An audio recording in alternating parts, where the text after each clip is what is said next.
Hello friends, আমি সুস্মিতা। আমার চ্যানেলে জানাই সবাইকে ওয়েলকাম। তোমরা কেমন আছো? আশা করি ভালো আছো।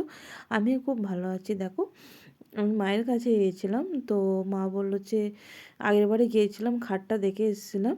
তো আমার তাড়া ছিল বলে আমি কিনে দিয়ে আসতে পারিনি গো। দিয়ে মাকে বললাম যে চলো, তো খাটটা কিনেই দিয়ে তারপর বাড়ি যাব। আমি যেদিন গিয়েছিলাম বৃহস্পতিবার মার্কেট বন্ধ ছিল। তো আমি আবার ফিরে এলাম। মা বললো তাহলে তুই থেকে যা আজকে, দিয়ে খাটটা কিনে দিই, কালকে খাওয়া দাওয়া করে বাড়ি যাবো। ঠিক আছে চলো। দেখো, এখানে মাকে বললাম তুমি কি খাট নেবে, স্টিলের না লোহার? মা বলছে চল, যেটা ভালো লাগবে। এবার কি বলো তো, দাম দিয়ে, বেশি দাম দিয়ে খাটটা নিই না। আমি যে লোহার খাটটা নিয়েছিলাম 7,000 টাকা দাম নিয়েছিল। তো নেওয়াই যেত, কেন বলতো আমাদের মানে 4টে রুমে 4টে অলরেডি খাট আছে। আমি মাকে বললাম যে এত দাম নিয়ে কী করবে, একটু দামি দেখে নেবে। মা বলছিলো না না। এরপর আমার খুঁত লাগছিলো।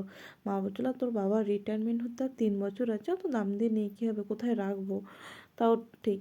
যে মাকে বলছিলাম একটা ড্রেসিং টেবিল নেবে, মা বলছে নিলেই হয়, কিন্তু না নেবো না।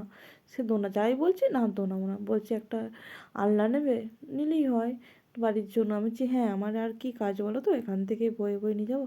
আর এই কাকুটা না ব্যবহারটা খুব ভালো। আর আগে যে কাকুটার কাছে গিয়েছিলাম, এত মানে রুড ব্যবহার, সে কি বলবো।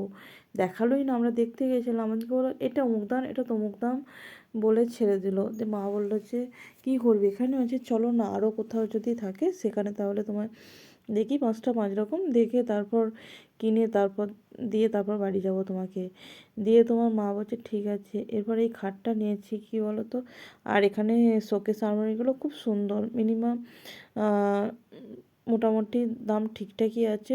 আর যেহেতু এখানে তৈরি করে, তো মজবুতও আছে। এবার আমাদের মা বলছিলো আমাদের যে ড্রেসিং টেবিল আছে ওটা না কীরকম মানে খোলা, এবার ভাইজিরা এত বদমাইশ, সে কী বলবো, টানাটানি করে সে কেমন একটা হয়ে গেছে। বললাম ছাড়ো। যে দেখো, আমাকে বলছে তোমরা একটু দাঁড়িয়ে যাও, টোটোওয়ালা আসছে। মাকে বলছে তুমি কি এগিয়ে যাবে? মা বলছে না না, আমি এগিয়ে যাবো। প্রথমে বললো যে হ্যাঁ এগিয়ে যাবো, তারপর বলছে না না একসঙ্গে। ঠিক আছে চলো, নিচেই চলো, যাচ্ছি। দেখো, এরপর ওরাই বললো যে আমি যে ফিটিং কে করে দেওয়া যাবে বাড়ি থেকে? বলছে হ্যাঁ হ্যাঁ, বাড়ি থেকেই করে দেওয়া। বাড়ি চলে এসেছি, দেখো এখানে ফিটিং করে করে দিয়েছে।